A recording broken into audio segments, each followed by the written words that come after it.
not know this was going to come up this evening. I was not informed of this, that this was going to be brought before the meeting tonight, and that was unfortunate. However, I have met with the mayor on this. I would say every person in this room, every person at this council table, not just one or two, we're all concerned, very concerned about crime. I don't want to single one person out, but I would say we are all. So that number one, and as I have stated from the beginning, and I do with the mayor, let's have a task force. Let's have those people that are stakeholders in this, let's have them involved. We don't have anything to hide, I hope. We don't know what the cost of this package is. We don't know whether we can afford it.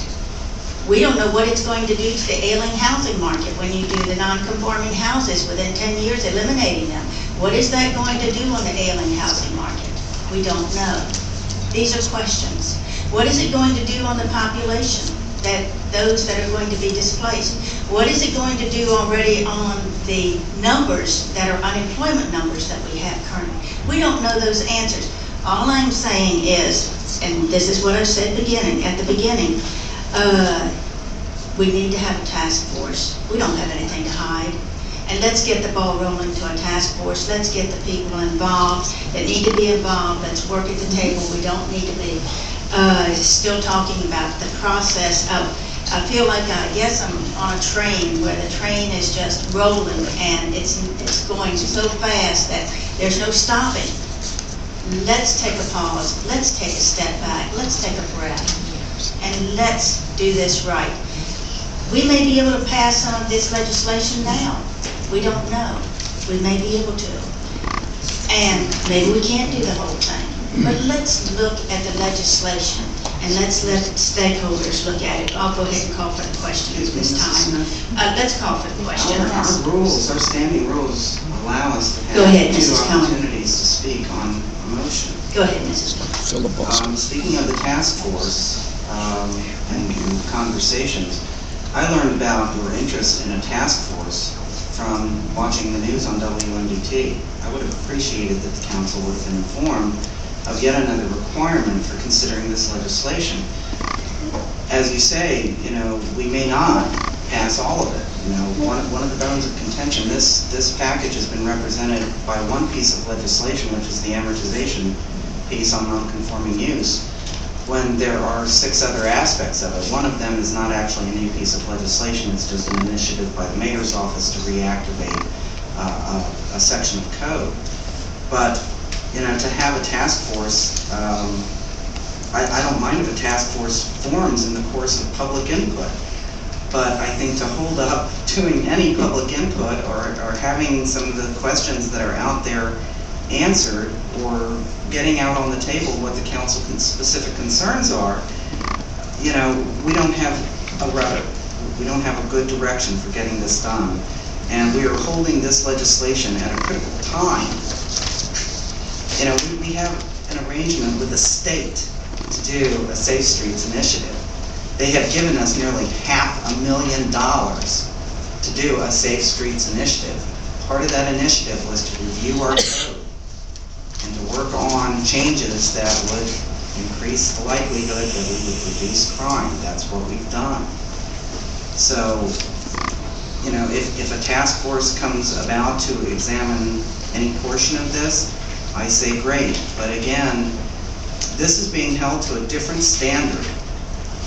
Why is it being held to a different standard than all our other legislation at a time when we need to be moving forward on our crime initiative? We've made some progress, but as I said in my letter to the editor, 12 point whatever percent is a nice indicator. But nobody, not the mayor, not me, I know that the citizens are not going to be satisfied with that. We want to do so much more. Here's an opportunity to get that going. And if we only passed 2 or 3 pieces of this, or we passed all of them but with some changes that were, as a result of vetting it like we do all the other legislation, then we will have moved something forward. First the complaint was that we took too long, that it was 14 months to get this much legislation going, when really that's not a bad time for a period for 6 pieces. Now we're hearing that it's a runaway train. Well, which is it? It took too long or it's a runaway train? Let's get the dialogue going. This is why Councilwoman Campbell and I scheduled this public input meeting. We had invited our council colleagues, Ms. Shields and Ms. Smith have declined to attend. You know, we've offered to televise it. We could not get consensus from the council. We will move ahead nonetheless because we know that you have questions and we know that you have comments.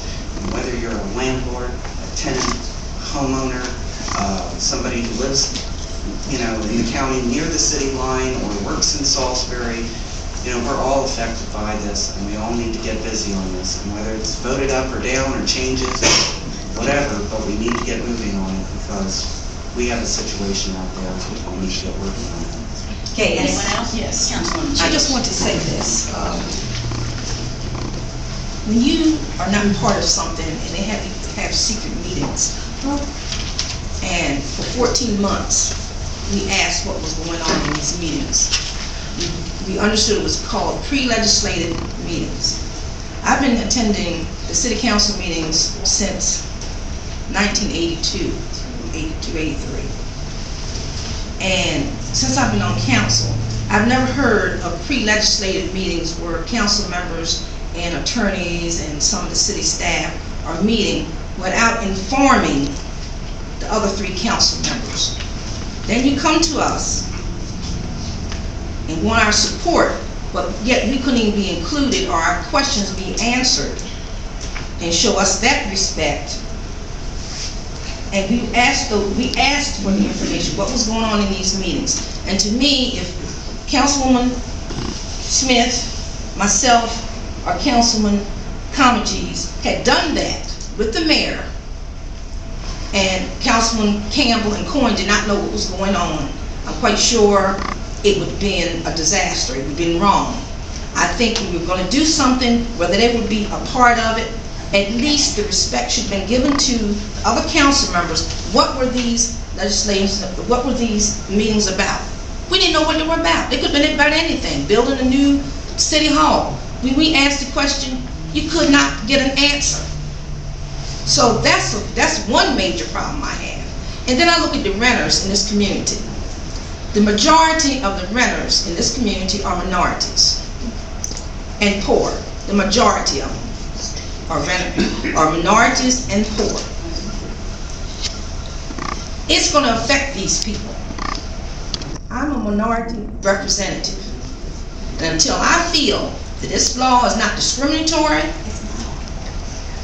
and when I feel that we're not targeting and causing one second, like I said, homeowners against renters, I'm going to have a problem. I will never support it. I will never support this legislation until I hear from the people that I've shown this legislation to, until I feel comfortable. I'm not going to have it forced down my throat to have a work session because I'm not attending, because I don't agree with it. And until I hear from some the civil rights organizations I've given it to, and people like that look at this legislation and tell me it's okay, or this piece is okay, because I've talked to them.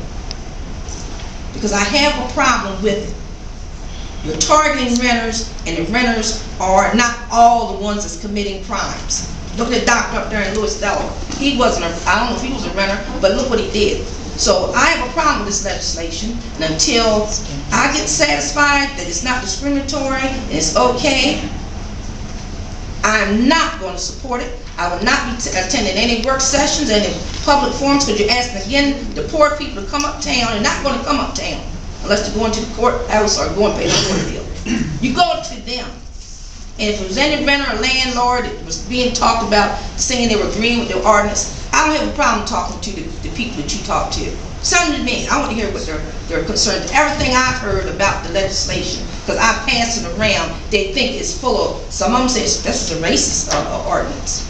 Be very, very, very careful, ma'am. Well, I'm just telling you what I'm being told. Very, very Out of careful. order. You are stepping up on the law. Well, I'm telling you this, and I can give you the person's name afterwards. I appreciate it. I will certainly do that, because I don't have no problems doing it. I don't have no problem doing it. I got the person's name, and you certainly get it. Let's move on. Councilwoman